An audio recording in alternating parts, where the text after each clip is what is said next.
The rest of the summer fairly flew.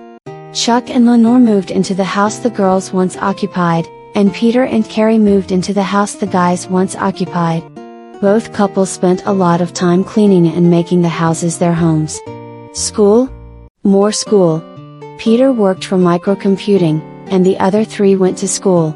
Study. Study. Work. Work. Every night found all four going over the day's lectures, notes, textbooks, study aids, and Peter interpreting pre-med and pre-law and math and English. One would think Peter was the student. No matter, Peter loved it. He was with his love and his best friends. At 8 sharp, they would quit studying and play for a couple of hours. Scrabble, Yahtzee, Monopoly, and mini card games. One night someone suggested that they play strip poker, but with a moral twist.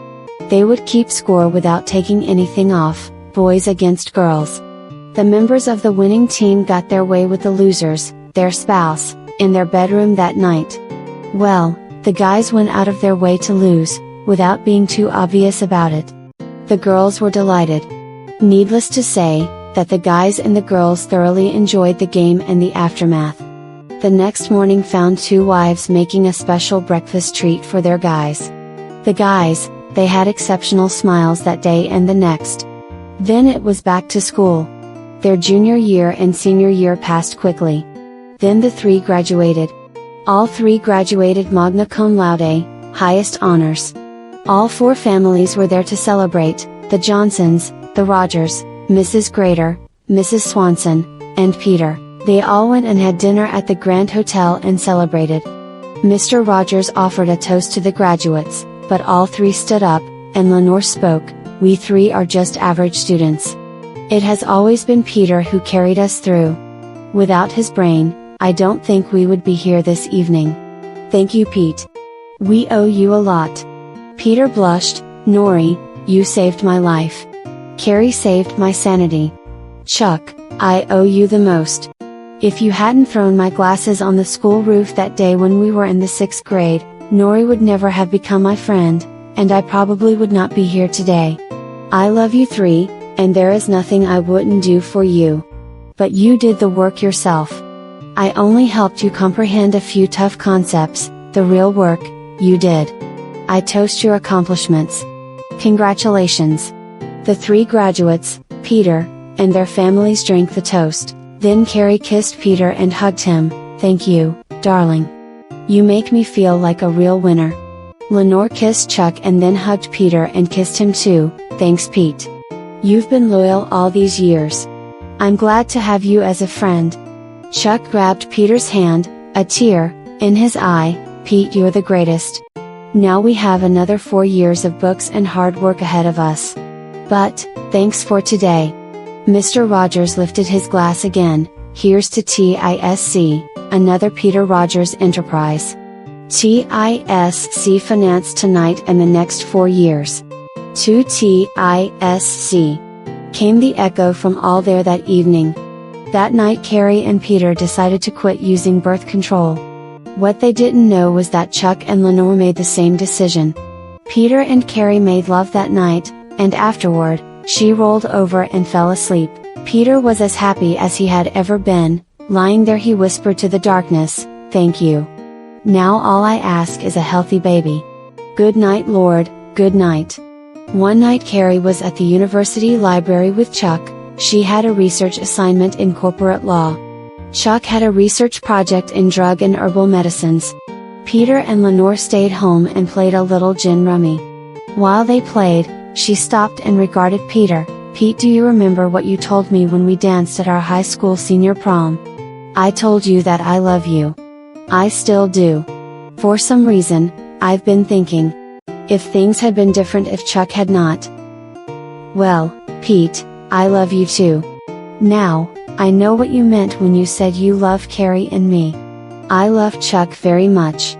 I'm so glad we got married. But, I love you. I love you with all my heart." Peter smiled at her. "I pray for you and Chuck every day. I want you to be happy your whole life." Lenore replied, "Chuck and I pray for you and Carrie every night. I hope you're happy too." Jen. Did all this come up to distract me? No. I just kept my mind on both the game and our conversation. We'll have to make a new rule, no multitasking. It ain't fair to us guys. Too bad. But it's no fair changing the rules. You're just going to have to concentrate harder. By the way, we quit using birth control, we decided to go ahead and have a baby. Chuck and I did too. How are things going? Nothing yet, you? Nothing. After we graduate, I'll see about some tests. Chuck and I really want a family, so do we. I guess we're in the same boat. Chuck and Carrie came in, and the conversation and the game broke up. That night Peter and Carrie were lying in bed. Nori and Chuck quit using birth control like us. Carrie rolled to her side, and? No luck either. Well, maybe the Lord wants us to finish school first. After graduation, Nori is going to have some tests, I guess we should too. Carrie thought for a long time, then she cuddled up with Peter. I don't think we should wait for graduation. I want to know why we aren't having any success. I'll make an appointment for us tomorrow. Okay. Do you think you need to be tested too? Only one way to find out. It could be me. With that, they made love and fell asleep. Several days later both of them sat in their doctor's office. Dr. Franklin regarded the two young people sitting in his office. What can I do for you and Carrie, Pete? Well Doc, Carrie and I quit using any birth control last year when she graduated, and we've been trying to have a baby. But nothing's happening. We thought we should find out what the problem is if any. Carrie, we'll start with you. Tests for Pete are simple. Dr. Franklin ordered a number of tests, for both of them. At the end of their visit, Dr. Franklin patted both kids on the back. As soon as I know something I'll let you know. Peter was working, there at home, improving the integrated computing workstation, when the phone rang. Picking up the receiver, hello, Peter Rogers. Pete? This is Dr. Franklin. How are you? I'm okay. What can I do for you, Doc? Pete, I just got your test results. Yeah? What do they say? The good news is that you're okay. You could father a battalion. And Carrie? There is one thing I want to do, I want a scan. We need to do a few more blood tests as well. But I'll tell you, I think it's serious. What is it? You and Carrie come to my office this afternoon. I need to tell you both, face to face. Doc? Fear rising in his heart, tears stinging his eyes, please. Get her here. Until then, goodbye Pete. Peter started crying as he tried to call Carrie's cell phone. Carrie? Peter. What's wrong? Dr. Franklin wants us to be in his office this afternoon. Peter. What's wrong? He wouldn't say. Carrie, I'm scared. Is it you or me? He said I'm okay. Oh, thank God. I'll be home right after this class. In Dr. Franklin's office, their friend and physician looked like death warmed over. Pete, Carrie, I suspect ovarian cancer. It hit Peter like a ton of bricks. He put his arms around the woman that had claimed his soul. Carrie hugged him back. Dr. Franklin, what now? We need to do a scan and a couple of blood tests. Then we'll know more. Carrie, I'll be honest. If the cancer hasn't spread, we might be able to do a total hysterectomy. If it has spread, we'll try radiation or chemotherapy. Carrie took Peter's hands. See, it's going to be okay, we'll just have to adopt. We'll be alright. Peter's heart hurt. His mind went back to the times he was so alone. He loved this woman with all his heart and soul. He needed this woman. Doc, I'll pay anything, I'll do anything, just save Carrie, please. The tears ran unashamedly down his cheeks. Pete will do the tests and then get the best for her. I promise we'll do everything possible. Trust the Lord. They went home and cried in each other's arms. Then after the study time, they told Chuck and Lenore what they knew. There were a lot of tears and hugs, but all four came away with a feeling of impending doom. Try as they might, they were not able to shake the feeling that the worst was going to happen.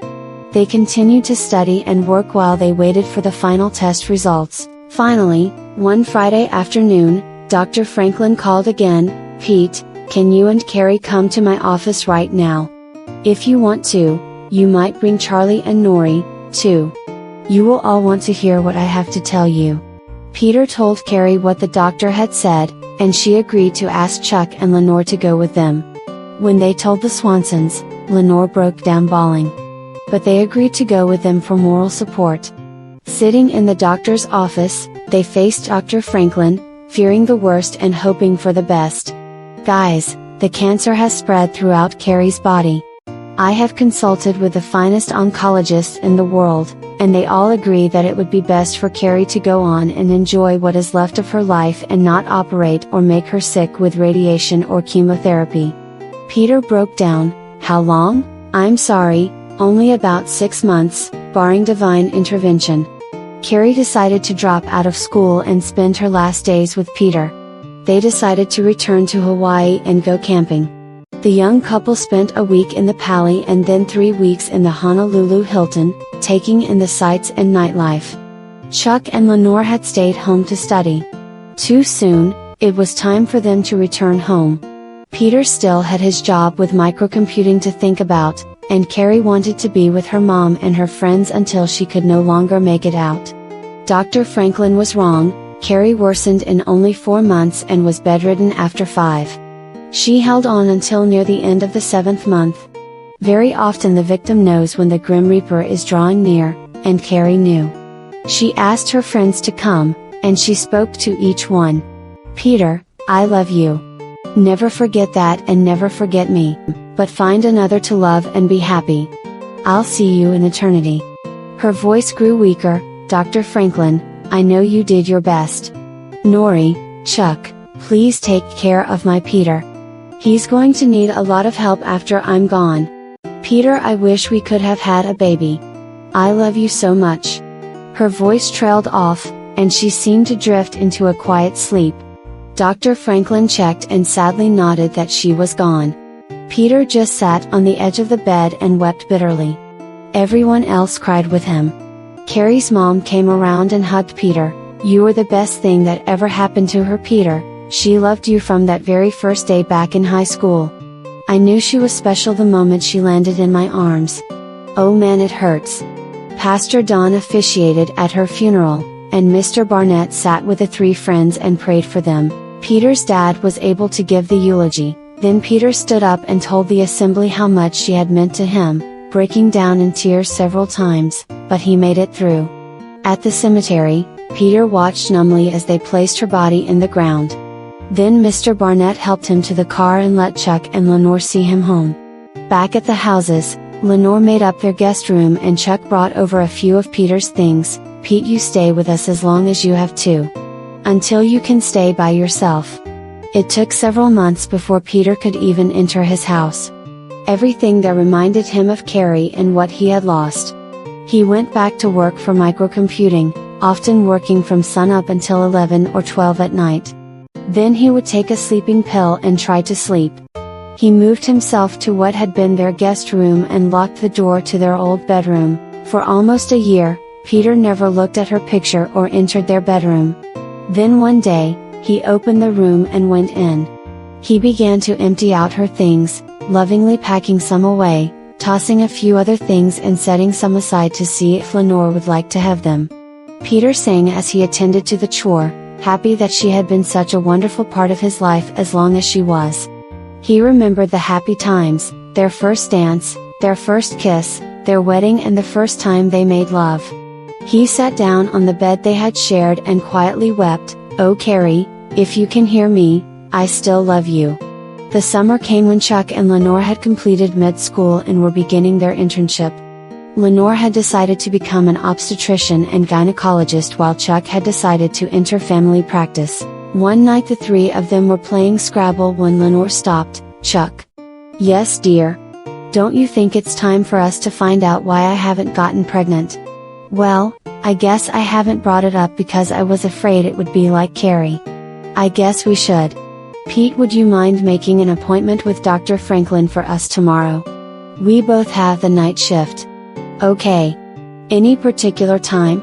"Afternoon." Lenore looked quizzically at Chuck. Yeah. Afternoon. Thanks, Pete. The next day, Peter called Dr. Franklin's office and got the appointment set up. He woke Chuck and Lenore in time for them to get ready. Lenore wanted Peter to go with them, but Peter begged off, he just couldn't take it right now. Several weeks later, Dr. Franklin called Peter. Pete, I can't get hold of Charlie or Nori, would you tell them to come to my office as soon as possible? You come too. A huge knot grew in Peter's gut. What's wrong, Doc? I'll tell you when you get here. This time the three sat close looking at their friend, Dr. Franklin. Nori, all your tests show that everything is okay. Chuck and Lenore turned white. What is it? Charlie, you have prostate and testicular cancer. Lenore began to sob uncontrollably. Chuck and Peter put their arms around her and just held her for a long time. When she had calmed down a little, she asked, what else can you tell us? Nori, Charlie, Pete, it's just like Carrie was. I give you no more than a year. Chuck and Lenore decided to continue their internship and go on to their residency. They vowed to spend as much of their leisure time together, living a lifetime of love in the little time they had left. Then, when their internship was over, they decided to return to Hawaii, like Peter and Carrie did. They spent a week camping in the Poly and 3 weeks at the Hilton.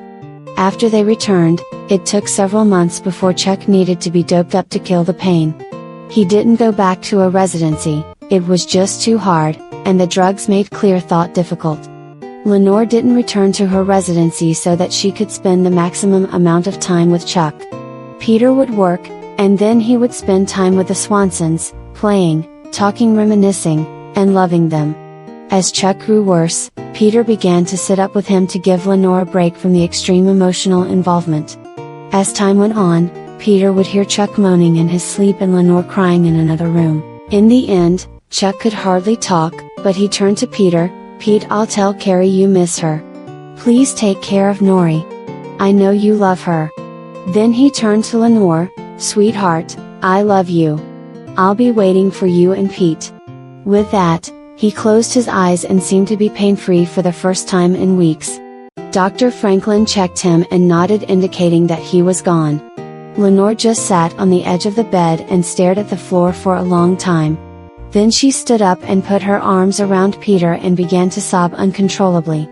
Peter held her for a long time. After Chuck's body was taken away, Lenore said, Peter, I can't stay here. Peter helped her to get a few of her things and took her to his house. He made up the guest room, but then when it came time to go to bed, Lenore confessed, I can't face the bed alone, I just can't. They prepared for bed and Peter tucked her in, and then he sat in a recliner near her and prepared to spend the next few nights in such a position. She was restless until Peter took her hand, then she settled down to sleep. Peter held her hand all night that night and for the next 6 weeks. At the funeral and interment, Peter held her hand and held her up. Every night, Peter held Lenore's hand and listened to her weeping. It took several months more before she could spend the night in a room alone. Then it took several more months to re-enter the room she and Chuck had used as their nest. Finally, she thought she should return to her residency. She was welcomed by the hospital where she had served her internship. Everyone was solicitous of her feelings and understood her drive to work. She worked many long hard hours, dealing with life, death, and pain. She quickly became the hospital's mainstay in the OB/GYN clinic. Lenore was finally ready to hang out her own shingle. Peter encouraged her every step of the way. He stood by her, held her hand, and lent her the strength and the money to branch out on her own. She soon had a thriving practice and was able to pay Peter back the money he had lent her. Peter spent every Saturday grooming both yards during the spring, summer, and fall. He would also clear her driveway when it snowed and shoveled both houses' walks. Lenore would prepare a special meal every Sunday evening. They attended worship services together and helped to teach the survivors class for widows and widowers. They started singing in the choir again and hosted a Bible study in Peter's house every Thursday evening for singles. One Sunday after dinner, they sat and talked. Peter was feeling especially low because it was the anniversary of Carrie's death and he couldn't hold back his tears. Nori, I still miss her so damn much. I wish. I know, I miss Chuck. It's been so long. Too long. Peter, I've been thinking, we've waited long enough, it's time for us to get on with our lives. I'm tired of living alone, and I know you are too. Yeah, I guess you're right. Lenore? Do you think Peter the Geek could possibly have half a chance with a beautiful woman like you? Peter, when was the last time you looked in a mirror? Ah, this morning when I shaved. Well, evidently you didn't see what I see. Come over to this full-length mirror of mine. Lenore led him to the mirror and began to point out a few things. Do you remember what you looked like in the 6th grade? You were small and, frankly, skinny.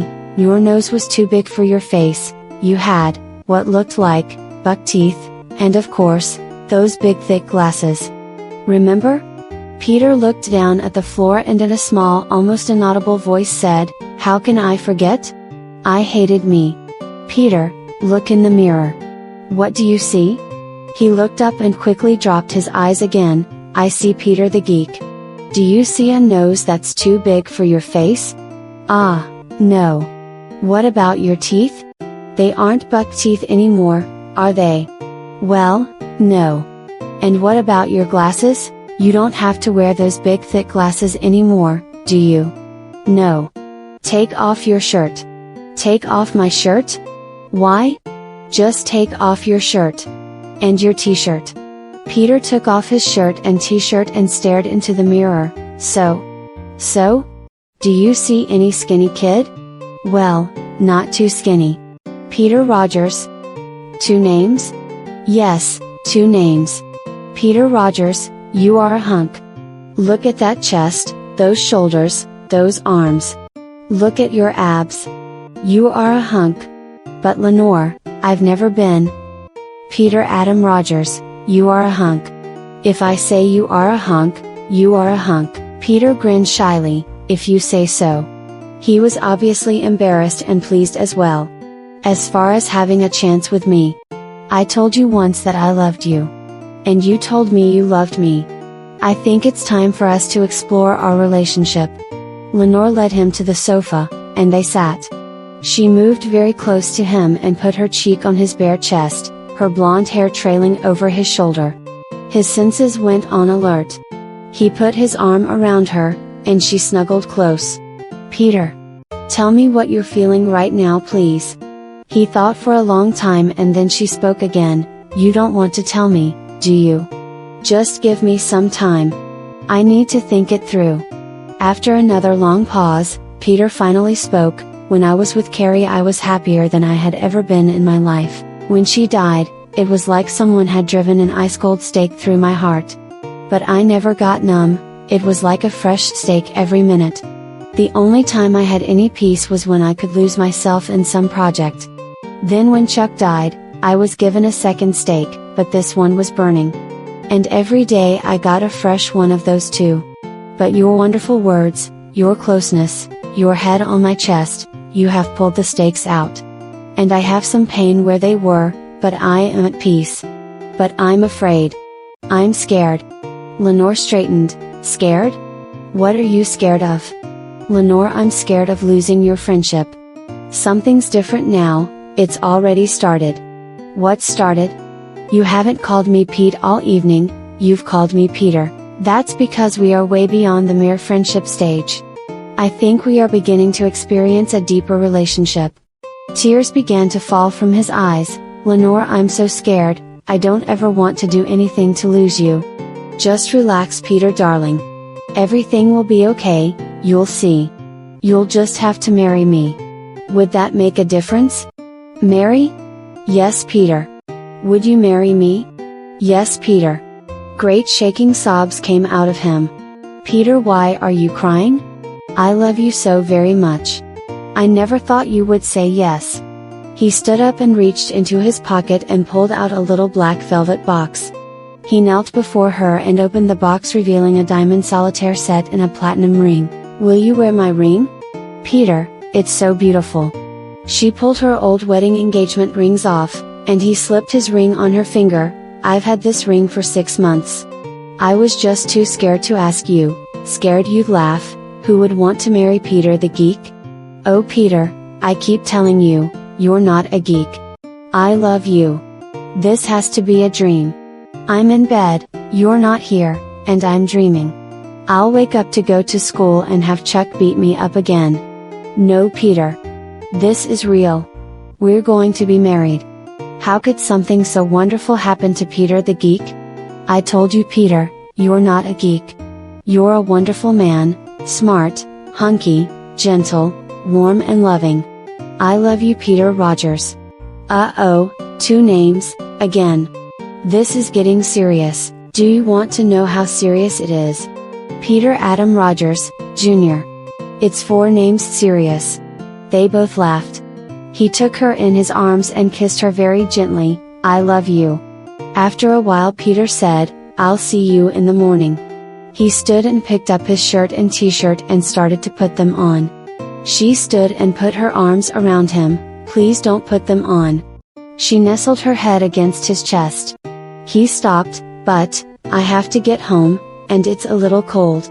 Please, stay with me tonight. She pulled his head down and gently kissed him, a long, slow, passionate kiss that left them both breathless. I don't want to be alone tonight. Oh man, you don't know how bad I want to stay here, to sleep with you, to make love to you, but we shouldn't. She began to unzip his pants, and he knew he would sleep there that night. She had prevailed. Later, he asked, do you have any time tomorrow? After 5, why? We need to go see Pastor Don about getting married. Can you make an appointment for us tomorrow? Yeah. I'll call first thing. We should decide when. I'd do it tonight if I could. How about Sunday after the worship service? Well, I guess it will have to do. Peter kissed her and said good night. They stood before Pastor Don with Mr. Barnett standing up for them. As the ceremony ended, Peter took Lenore in his arms and kissed her the way he had dreamed of so many times as he kissed his pillow. The joy in his heart was like an overwhelming flood. He took her hand and fairly ran down the aisle to the waiting car. Peter opened the door for her and made sure she was in with her dress securely tucked. He took his place behind the wheel and drove to their quiet neighborhood, to the house he had bought so many years before. They happily walked to the door and Peter opened the door, then he picked her up in his arms and carried her across the threshold. But he did not set her down, he kicked the door closed, and she reached down and turned the lock. Peter carried her to the room they had decorated for this occasion. He set her down and reached for the buttons on her blouse. As they slept, Peter had a dream. In his dream, Chuck stood next to Carrie with his arm around her. They smiled down at him and then Carrie blew him a kiss and Chuck winked and gave him a thumbs up. Behind the two stood the Lord. He put his hands on their shoulders. They'll be here soon enough. Chuck looked back. How long, Lord? Only about 50 years. Carrie turned. They deserve to be happy after everything that has happened. Especially Peter. The Lord smiled. They have each other. They will make their own happiness. And they will raise an evangelist and a missionary. Peter woke and smiled. He knew he had their approval and blessing.